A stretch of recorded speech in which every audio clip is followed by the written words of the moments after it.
Operation सिंदूर ये एक failure operation है। दूसरी बात यह है कि ऑपरेशन सिंदूर करने की जरूरत क्यों पड़ी है। बीजेपी में हिम्मत नहीं है ना। हम मोदी जी सवालों से डरते हैं और मंच पर जाकर भाषण कर निकल जाते हैं। आप जिम्मेदार हो। ऑपरेशन सिंदूर नहीं है, सिंदूर जो उजाड़ दिया हमारे महिलाओं का, कहाँ है वो आतंकवादी? क्या आपने गुजरात में छुपाया है, क्या दाहोद में छुपाया है? अस्सलाम वालेकुम नाज़रीन, आपको एक ऐसी प्रेस कॉन्फ्रेंस दिखाने जा रहे हैं जिसने पूरी भारत के अंदर तहलका खड़ा कर दिया है। ऑपरेशन सिंदूर एक नाकाम ऑपरेशन था। इंडियन पार्लियामेंटेरियन के एक जो व्यक्ति हैं उन्होंने प्रेस कॉन्फ्रेंस की और इस प्रेस कॉन्फ्रेंस के अंदर ऑपरेशन सिंदूर को नाकाम ऑपरेशन करार दे दिया है और इस प्रेस कॉन्फ्रेंस को पूरे सोशल मीडिया से डिलीट करवा दिया गया है।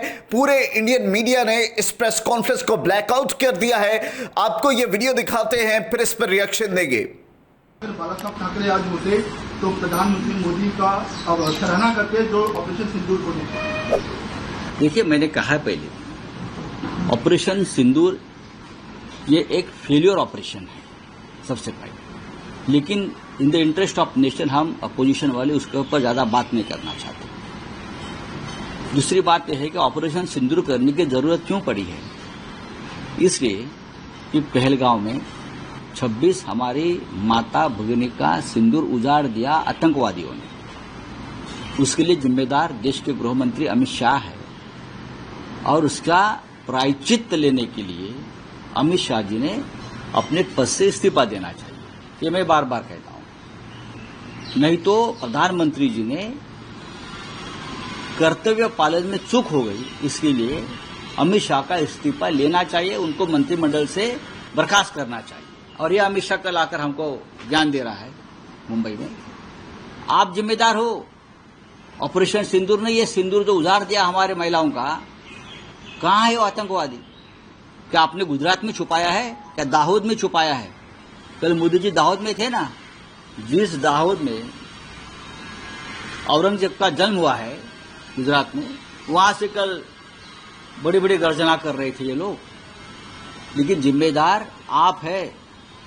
आपकी वजह से ये हमारे महिलाओं का, माताओं का, बहनों का सिंदूर उजाड़ दिया, तो आप प्रायश्चित लेकर इस्तीफा दीजिए।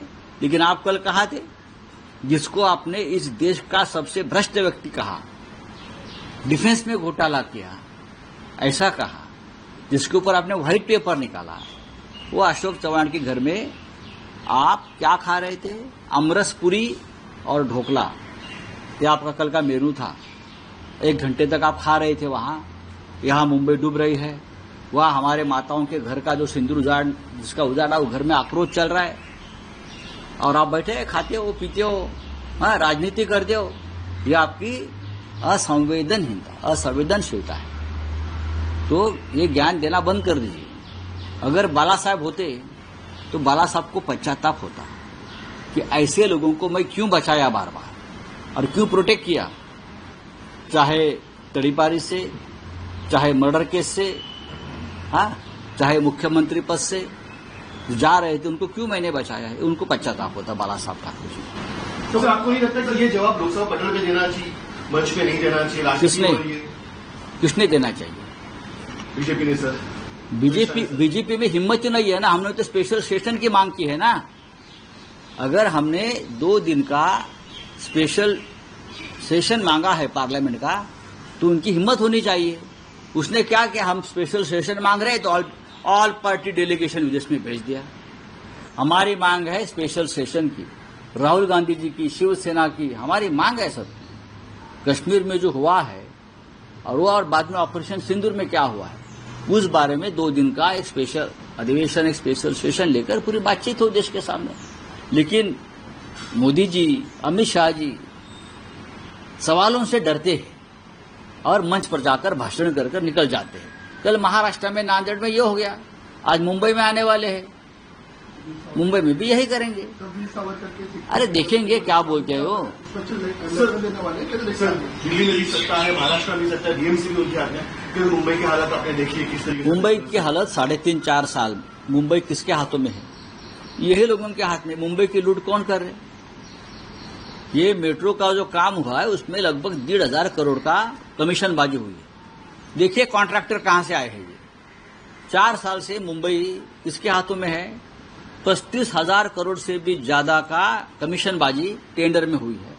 वही पैसे से शिवसेना तोड़ने का काम चल रहा है और शिवसेना के कॉर्पोरेटर खरीदने का काम चल रहा है, तो मुंबई डूबेगी ही। जी नाज़रीन, आपने वीडियो क्लिप देखा कि किस तरीके से जो इंडियन पार्लियामेंटेरियन है वो भी आवाज उठा रहे हैं कि ऑपरेशन सिंदूर सिर्फ नाकाम ऑपरेशन था और ये सिर्फ और सिर्फ वोट लेने का एक बहाना था। और इस वक्त इंडिया के अंदर बिहार में इलेक्शन की तैयारियां उरूज पर है और जैसे जैसे इलेक्शन के दिन करीब आ रहे हैं वैसे वैसे मोदी सरकार का घटिया चेहरा पूरी दुनिया के सामने नुमा होता जा रहा है। और ये ऑपरेशन सिंदूर किस तरीके से नाकाम ऑपरेशन था वो तो इस वीडियो के बाद आपको अंदाजा हो गया है कि इंडिया के पार्लियामेंटेरियन जो पार्लियामेंट के मेंबर्स हैं वो इस बात पर एतराज उठा रहे कि मोदी सरकार ने सिर्फ और सिर्फ अपनी औरतों अपनी महिलाओं का जो सिंदूर है वो झाड़ने की कोशिश की है और ये कोई कामयाब ऑपरेशन नहीं है।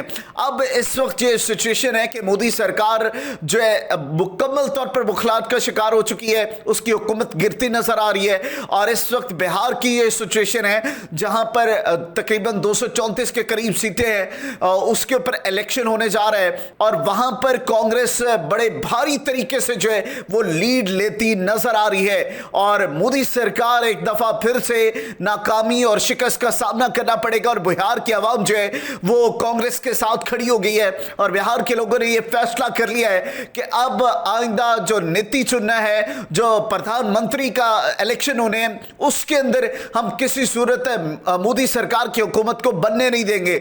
लोग प्रोटेस्ट कर रहे हैं। ऑपरेशन सिंदूर के अंदर कितना बड़ा भारत का नुकसान हुआ है वो तो पूरी दुनिया जान चुकी है। कई जहाज इनके, कई विमानों इनके गिरा दिए गए और उसके बाद इनके जो खुफिया जहां पर डिपो बने हुए थे उनको तबाह किया गया पाकिस्तान की जानिब से। और इस वक्त मुकम्मल तौर पर जो पब्लिक है वो खिलाफ हो चुकी है मोदी सरकार के खिलाफ कि दोनों देशों को आपस में लड़वाने का काम सिर्फ और सिर्फ मोदी सरकार कर रहा है और अपनी हुकूमत के लिए, अपने वोट बैंक के लिए तमाम की तमाम कोशिशें की जाती है। लेकिन इस दफा ये वोट बैंक हम गिरा करेंगे और किसी सूरत मोदी सरकार की हुकूमत को नहीं बनने देंगे। अब पब्लिक जो है वो इकट्ठी हो चुकी है और इस बार जो है आप देखेंगे कि आने वाले इलेक्शन के अंदर किस तरीके से मोदी सरकार को नाकामी का सामना करना पड़ता है। और ये इलेक्शन जो है वो पलड़ा भारी रहेगा कांग्रेस पार्टी के लिए और बहुत सारी नेक शुभकामनाएं हैं, नेक तमन्नाएं हैं कांग्रेस पार्टी के लिए। और ये इस वक्त की सिचुएशन है जिससे आपको अपडेट किया। अपने फीडबैक से जरूर आगाह कीजिएगा। देखते रहिएगा न्यूज़ ट्रायंगल।